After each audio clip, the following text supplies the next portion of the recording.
Welcome back. आपको बता दें कि साबिक DGISI lieutenant general retired Faiz Hamid के खिलाफ फील्ड जनरल कोर्ट मार्शल की कार्रवाई जारी। मजीद 3 रिटायर्ड फौजी अफसरान को तहवील में ले लिया गया।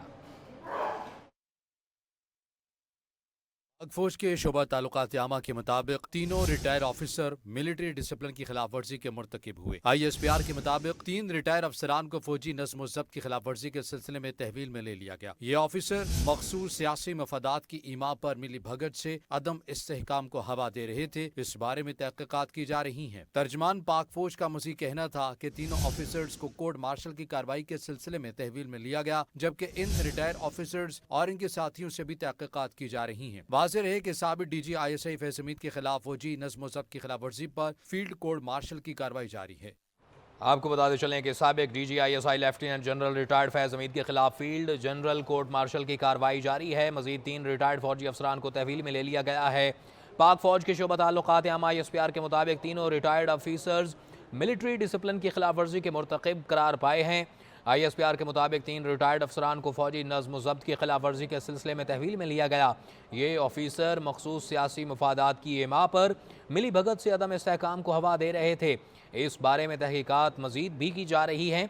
तर्जमान पाक फौज का मजीद कहना है कि तीनों अफसरों को कोर्ट मार्शल की कार्रवाई के सिलसिले में तहवील में लिया गया है, जबकि इन रिटायर्ड अफसरों और उनके साथियों भी के खिलाफ भी तहकीकात जारी हैं। वाज़ेह रहे कि साबिक DGISI फैज़ हमीद के खिलाफ फौजी नज्म ज़ब्त की खिलाफ वर्जी पर फील्ड कोर्ट मार्शल की कार्रवाई जारी है। साबिक DGISI lieutenant general retired Faiz Hamid के खिलाफ फील्ड जनरल कोर्ट मार्शल की कार्रवाई जारी। मजीद 3 रिटायर्ड फौजी अफसरान को तहवील में ले लिया गया। पाक फौज के शोबा ताल्लुकात आमा ISPR के मुताबिक तीनों रिटायर्ड ऑफिसर्स मिलिट्री डिसिप्लिन की खिलाफ वर्जी के मुर्तकिब करार पाए। ISPR के मुताबिक 3 रिटायर्ड अफसरान को फौजी नज्म ज़ब्त की खिलाफ वर्जी के सिलसिले में तहवील में लिया गया है। ये ऑफिसर मखसूस सियासी मफादात की एमा पर मिली भगत से अदम इस्तेहकाम को हवा दे रहे थे। इस बारे में तहकीकात भी जारी हैं। आपको मजीद भी बताते चलें कि तर्जमान पाक फौज का मजीद कहना था कि तीनों अफसरान को कोर्ट मार्शल की कार्रवाई के सिलसिले में तहवील में लिया गया, जबकि इन रिटायर्ड अफसरों और उनके साथियों से भी तहकीकात की जा रही हैं। वाज़ेह रहे कि साबिक DGISI फैज़ हमीद के खिलाफ फौजी नज्म ज़ब्त की खिलाफ वर्जी पर फील्ड कोर्ट मार्शल की कार्रवाई जारी है। अहम खबर आपको दे रहे हैं कि साबिक DGISI लेफ्टिनेंट जनरल रिटायर्ड फैज़ हमीद के खिलाफ फील्ड कोर्ट मार्शल की कार्रवाई जारी है। मजीद 3 रिटायर्ड फौजी अफसरों को तहवील में ले लिया गया है। इसी के ऊपर बात करेंगे। हमारे साथ मौजूद हैं मेजर रिटायर्ड मिसम रज़ा, आप दिफाई तज्ज़ियाकार हैं। मिसम रज़ा साहब, बहुत शुक्रिया, आपने कीमती वक्त दिया। फरमाइएगा, मजीद 3 फौजी रिटायर्ड अफसरान को हिरासत में लिया गया है कोर्ट मार्शल की कार्रवाई के लिए। ये इक़दाम पाक फौज की एहतसाब का जो अमल है कितना मुअस्सिर है? जी, अस्सलाम वालेकुम। बहुत शुक्रिया, आपने इस अहम मौजू पर मुझे मौका दिया। इनफैक्ट मैं आपके चैनल पे शायद ये मेरा पहला पेपर है। जिस दिन फैज हमीद साहब अरेस्ट हुए थे उस दिन मैं 3-4 चैनल पे लाइव था और मैंने उसी दिन इस चीज़ का अंतिया दे दिया था कि ये बात निकलेगी तो दूर तलक जाएगी। ये सिलसिला यहाँ रुकने वाला नहीं है और जब ये सिलसिला यहाँ रुकने वाला नहीं है तो इस सिलसिले में फौज का जो इंतखाबी अमल है वो बड़ा straight, on the dot, by the book and without any personal influence होता है।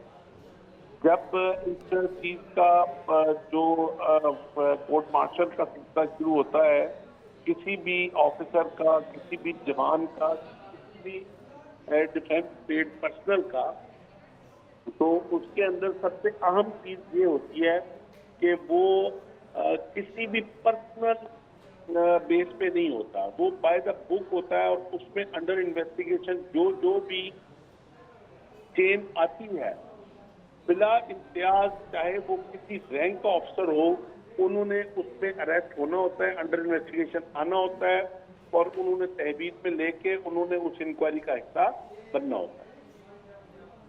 मिसम रज़ा साहब, बिल्कुल आपने बजा फरमाया। मुझे थोड़ी सी तफसील से आगाह कीजिएगा कि अगर कोई फ़ौजी ऑफिसर इख्तियारात से तजावुज़ करता है अपनी सर्विस के बाद और अपनी सर्विस के दौरान, तो ये तसव्वुर हरगिज़ नहीं किया जा सकता कि पाक फ़ौज उसके ख़िलाफ़ कार्रवाई नहीं करेगा, क्योंकि वो रिटायर हो गया है।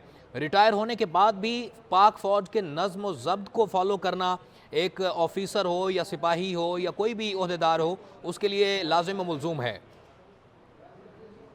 जी बिल्कुल, इसमें इस चीज़ का कोई अमल नहीं होता कि वो कोई हाजिर सर्विस है या कोई रिटायर्ड अफसर है। इसमें मैं आपकी तवज्जो एक तरफ मैं दिलवाता हूँ कि एक वर्ड मिलिट्री लॉ की बुक्स में एक वर्ड यूज होता है, defence paid personnel. Military law हर उस शख्स के ऊपर लागू होता है जो डिफेंस पेड पर्सनल होते हैं। तो इसमें खूबसूरती ये है कि डिफेंस पेड पर्सनल सिर्फ वो नहीं होते जो हाजिर सर्विस होते हैं और जो सैलरीज ले होते हैं। आप जो पेंशन भी आ रही होती है वो भी मिनिस्ट्री ऑफ डिफेंस के बजट से आ रही होती है। तो जब आप पेंशन ले रहे हैं, that means you are defence paid personnel, तो आपके ऊपर वो लॉ उसी तरह लागू है जिस तरह इन सर्विस आपके ऊपर लागू है। ठीक है, मेजर रिटायर्ड मिसम रजा हमारे साथ मौजूद थे। आपका बहुत शुक्रिया, आपने कीमती वक्त दिया।